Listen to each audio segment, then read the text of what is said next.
Hello, everyone, and welcome to This Explainer. I am absolutely thrilled to have you here today. If you've ever wondered what separates the companies that absolutely thrive from those that barely survive, well, you're definitely in the right place. Think of me as your friendly strategy professor for the next few minutes. We're going to unpack the mechanics of business strategy at a diploma-level depth, but don't worry, we're keeping it incredibly practical. To do this, we'll be following a continuous case study throughout our time together, a growing Canadian cybersecurity software company. By looking through the lens of this very real, highly dynamic industry, we're going to see exactly how textbook concepts come to life to build a truly bulletproof business. But first, let's start with a bit of a puzzle. Why do so many businesses fail despite having genuinely great products? It's a tragedy we see all the time, especially in the tech world. A startup builds this brilliant piece of software, maybe an innovative firewall or some cutting-edge encryption tool. Yet, they go bankrupt within 3 years. So what's the deal? Well, the answer is usually operating reactively. Without a clear roadmap, organizations just bounce from one crisis to another. They struggle with inconsistent decision-making, they burn through their resources, and they completely miss massive opportunities. Basically, to survive, you need a proactive plan. Okay, let's dive into this. Here is our syllabus for today. We're going to cover defining strategy, vision, mission, and goals, the 4-step process, strategic tools, levels of strategy, and finally, avoiding failure. Let's kick things off with Chapter 1, Defining Strategy. Right, so here is our foundational definition. A business strategy is a comprehensive long-term plan. It's designed to achieve specific objectives, create real value for customers, utilize resources efficiently, and ultimately gain a sustainable competitive advantage. Let's think back to our Canadian cybersecurity startup. Their strategy is the ultimate guide that ensures every single employee, from the software developers writing code over in Toronto to the sales team pitching clients out in Vancouver, is rowing in the exact same direction. It dictates how they're going to compete and how they'll respond to market changes over the next 3 to 5 years. Now, let's elevate this with a slightly more academic perspective. The legendary Harvard professor Michael Porter states that strategy is about creating a unique and valuable position involving a different set of activities. Strategy isn't just about trying to be better than your rivals at the exact same things, it's about choosing to do things differently. For our cybersecurity firm, that doesn't mean just matching the big global players feature for feature. Actually, it might mean offering a completely different, hyper-localized customer service model that those massive tech giants simply cannot provide. And this brilliant quote from management thinker Henry Mintzberg brilliantly illustrates the flip side of the coin. He calls strategy a pattern in a stream of decisions. I absolutely love this because it destroys the myth that a strategy is just some dusty, 50-page biter sitting on a CEO's shelf. Strategy is a living, breathing thing. It's the continuous flow of choices your organization makes every single day in response to new threats and new opportunities. Moving right along to Chapter 2, Vision, Mission, and Goals. Everything starts with the vision and the mission. And honestly, these two are frequently confused. The vision statement is your future aspiration. It's inspirational, it's long-term, for example, to become Canada's most trusted cybersecurity institution. The mission statement, on the other hand, well, that grounds you in your present purpose. It answers a simple question: why do we exist right now? A mission for our startup might be to provide small businesses with accessible, enterprise-grade data protection. The vision is the ultimate dream. The mission is the day job. Now, what's really interesting is how we translate that lofty mission into something we can actually measure. Let's say our strategic goal is to capture 20% targeted new market share. Strategic goals have to be broad, long-term objectives that directly support the mission. By visualizing it as a specific slice of the pie, our cybersecurity firm transforms a kind of vague desire to grow into a hard, quantifiable target. Every department now knows exactly what they are chasing.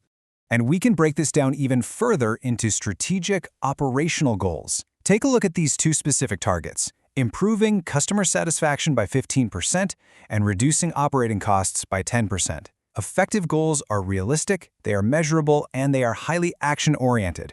If our software firm wants that 20% market share we just talked about, they know for a fact they have to keep their current clients exceptionally happy while tightening their own belts to fund the expansion. These metrics essentially act as the dashboard for the company's strategic engine. Next up, Chapter 3, the 4-step process. Strategic management isn't just a one-and-done corporate retreat. It's a continuous 4-stage loop. Step 1 is environmental scanning. So, looking inside and outside the company for clues. Step 2 is strategy formulation, which is where management actually develops the plans and selects their options. Step 3 is implementation. This is where the rubber meets the road. We deploy the resources, assign responsibilities, and get to work. And step 4 is evaluation, where we measure our results against those goals we just discussed. So, if the cybersecurity firm's quarterly sales are down, they use step 4 to identify the gap, take corrective actions, and start the whole loop all over again. Chapter 4: Strategic Tools. Let's open up the toolkit and use a classic indispensable framework, the SWOT analysis. This forces a company to balance internal realities with external forces. Internally, our Canadian firm has a major strength, a highly skilled technical workforce. But they also have a weakness, a pretty limited budget compared to the giants down in Silicon Valley. Externally, they see an opportunity, massive growing market demand for remote work security. But wait, there's a threat, a looming economic downturn. By laying all this out clearly, strategy simply becomes about leveraging your strengths to capture those opportunities while simultaneously guarding your weaknesses against the threats. To dive even deeper into the external environment, we use the PESTLE analysis. This evaluates 6 massive macro factors: political, economic, social, technological, legal, and environmental. For a cybersecurity provider, 2 of these are absolutely critical. First, technological. Tech changes practically overnight. If hackers invent a new attack, our firm must adapt instantly. Second, legal factors are equally massive. Think about it. New government data privacy regulations can completely alter how their software needs to operate. PESTLE basically ensures you aren't blindsided by the broader world. All right, Chapter 5: Levels and Advantage. So strategy actually happens at 3 distinct levels. The corporate level asks the big question, what industries are we in?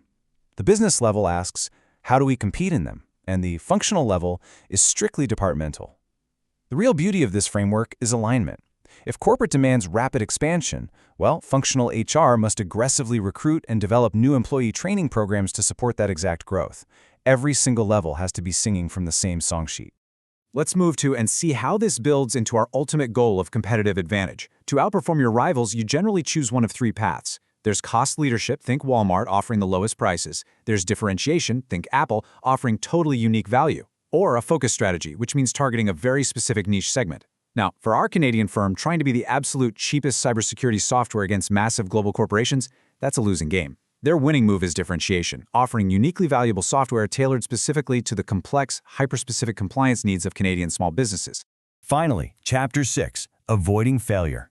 So the crucial point here is this: a strategy is literally only as good as its execution. And unfortunately, strategies fail all the time for a number of very human reasons.